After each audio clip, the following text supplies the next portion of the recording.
स्वागत है आप सबका आपके अपने channel trick with Vivek sir में। मेरे प्रिय छात्रों, आज की वीडियो में हम पढ़ने वाले हैं कक्षा 11 के बायोलॉजी के प्रथम इकाई का पहला चैप्टर सजीव जगत के बारे में।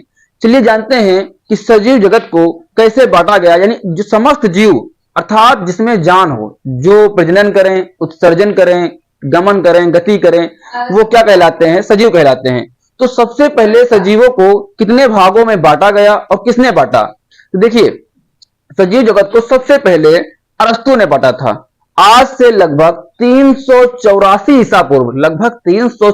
ईसा पूर्व अरस्तु ने समस्त जीवों को दो भागों में बांटा। सबसे पहले पादप में, दूसरा जंतु में। तो पादप में इन्होंने क्या क्या रखा? इन्होंने शाक, झाड़ी और पेड़ यानी हर्ष, सर्स और ट्रीज को रखा। ठीक है।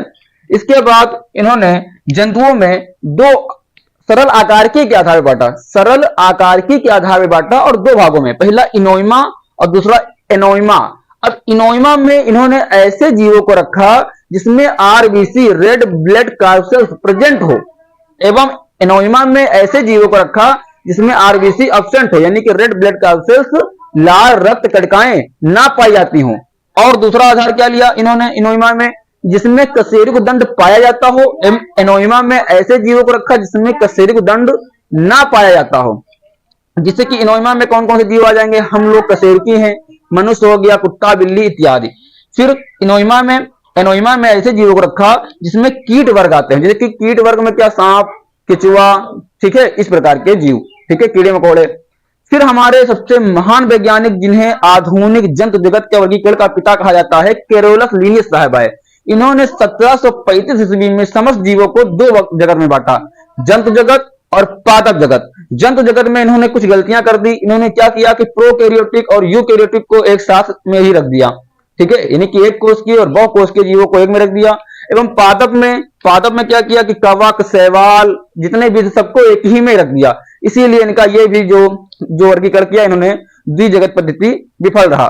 फिर हमारे सबसे महान वैज्ञानिक त्रिजगत सिस्टम लेकर आए, ठीक है, यानी थ्री क्लासिफिकेशन ऑफ सिस्टम जो लेकर आए वो थे हमारे अर्नेस्ट हैकल साहब। अर्नेस्ट हैकल जी जो थे ये 1866 ईस्वी में इन्होंने तीन जगत पद्धति दी। और तीन जगत पद्धति में इन्होंने क्या बताया कि इन्होंने एक नया संघ लेकर आए, एक प्रोटिस्टा संघ। कौन सा संघ? प्रोटिस्टा संघ लेकर आए। प्रोटिस्टा जगत के अंतर्गत इन्होंने, देखो पहले क्या था कि जंतु थे, पादप थे, अब ये एक और जगत लेके आए, प्रोटिस्टा जगत। तो प्रोटिस्टा जगत के अंतर्गत इन्होंने कुछ गलतियां इन्होंने भी कर दी। इन्होंने जो कवक थे उनको सही स्थान नहीं दिया, प्रोकैरियोटिक और यूकैरियोटिक जीवों को एक ही में रख दिया, इन्होंने यही भी गलती की। एवं इन्होंने क्या किया कि इसमें केंद्रक पाए जाते हैं या कोशिका भित्ति पाई जाती है, इसका कोई आधार नहीं लिया। फिर हमारे चौथे वैज्ञानिक आए जो चार जगत पद्धति जिन्होंने दी, उनका नाम है H.F. कॉपलैंड। 1956 ईस्वी में H.F. कॉपलैंड साहब ने समस्त जीवों को चार जगत में बांटा, यानी ये लेकर आए मोनेरा जगत। मोनेरा जगत के जीव ऐसे जीव होते हैं जो कि रसायन संश्लेषी होते हैं। कैसे होते हैं? रसायन संश्लेषी। एवं ये पृथ्वी एवं ये समुद्र के अंदर यानी बहुत ज्यादा गहराई में पाए जाते हैं। ये किसी भी अवस्था में पाए जा सकते हैं। लेकिन इन्होंने भी कुछ गलतियां की, कवक का सही स्थान नहीं दिया, एवं पोषण का कोई आधार नहीं लिया, जनन का कोई आधार नहीं लिया, एवं कुछ शैवालों को भी इन्होंने अपने उसमें मोनेरा में और प्रोटिस्टा में रख दिया, ठीक है। इसके बाद हमारे जो सबसे महान वैज्ञानिक R.H. विटेकर साहब आए। इन्होंने समस्त जीवों को 5 आधारों पर बांटा। R.H. विटेकर साहब ने समस्त जीवों को 5 आधारों पर बांटा। इन्होंने कौन कौन से आधार लिए? कोशिका भित्ति का आधार, कोशिका के प्रकार का आधार, पोषण का आधार, प्रजनन का आधार। इन सभी आधारों के हिसाब से इन्होंने समस्त जीवों को 5 भागों में बांटा और एक नया जगत लेकर आए, कवक जगत। यानी इन्होंने 5 जगत बनाए, जंतु जगत, पादप जगत, ठीक है, और मोनेरा जगत, प्रोटिस्टा एवं कवक, इस प्रकार से। और एनिमलम यानी कि जंतु जगत और पादप जगत, इस टोटल मिला के हमारे 5 जगत होते हैं, जिनका वर्गीकरण किसने किया था?